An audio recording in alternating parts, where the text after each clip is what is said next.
Hi friends, welcome back to sports dictator channel. IPL 2025 mega action జరగబోతుంది. డిసెంబర్లో ఉండే అవకాశం ఉంది. అండ్ దీనికి సంబంధించిన రిటెన్షన్స్ అయితే 6, అంటే అది 4 రిటైన్ చేసుకోవడం, 2 ఆర్టీఎం కార్డ్స్, లేకపోతే 3+3 ఈ విధమైన ఫార్ములా అయితే వాళ్ళు లీక్ ఇన్ఫర్మేషన్ అయితే వచ్చింది. సో మొత్తానికి చాలా టీమ్స్ నుంచి చాలా మంచి ప్లేయర్స్ రిలీజ్ కాబోతున్నారు. సో వాళ్ళు ఎవరు ఇందులో ఎస్ఆర్హెచ్కి అయితే చాలా బిగ్ ఆపర్చునిటీ. ఈసారి చాలా కాలంగా కొన్ని స్థానాలు అయితే ఎస్ఆర్హెచ్లో ఖాళీగా ఉన్నాయి. చూసే ముందైతే SRH fans and IPL fans వీడియోని లైక్ చేయండి. అండ్ ఎస్ఆర్హెచ్ ఎవరిని తీసుకుంటే బాగుంటుందో కామెంట్ చేయండి, సబ్స్క్రైబ్ చేసుకోండి ఐపీఎల్ మెగా యాక్షన్ అప్డేట్ కోసం. సో వీడియోలోకి వెళ్ళినట్లయితే Sunrisers Hyderabad captain Pat Cummins అయితే దాదాపుగా రిలీజ్ అవుతాడు. ఇతనికి యాక్షన్లో ఆర్టీఎం వాడే అవకాశం ఉంది. ఎందుకంటే రిటైన్ చేసుకోవడం మళ్ళీ 20 కోట్ల పైన డబ్బు ఇచ్చి రిటైన్ చేసుకోవడం కష్టం కాబట్టి.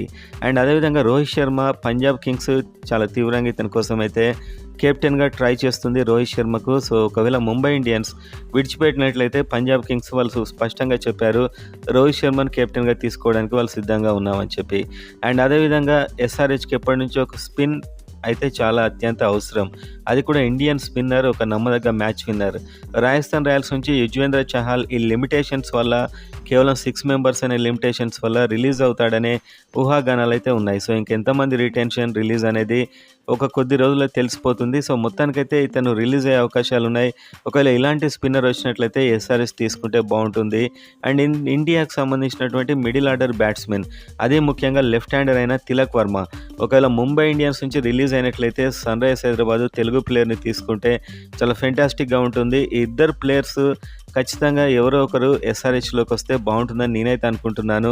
ఇది న్యూస్ ఆర్టికల్ కూడా వచ్చింది. సో ఎస్ఆర్హెచ్ వీళ్ళ మీద ఖచ్చితంగా టార్గెట్ చేయబోతుంది అని చెప్పి. సో ఈ ప్లేయర్స్లో ఎవరో ఒకరు ఎస్ఆర్హెచ్కి వస్తారని మనం ఆశిద్దాం.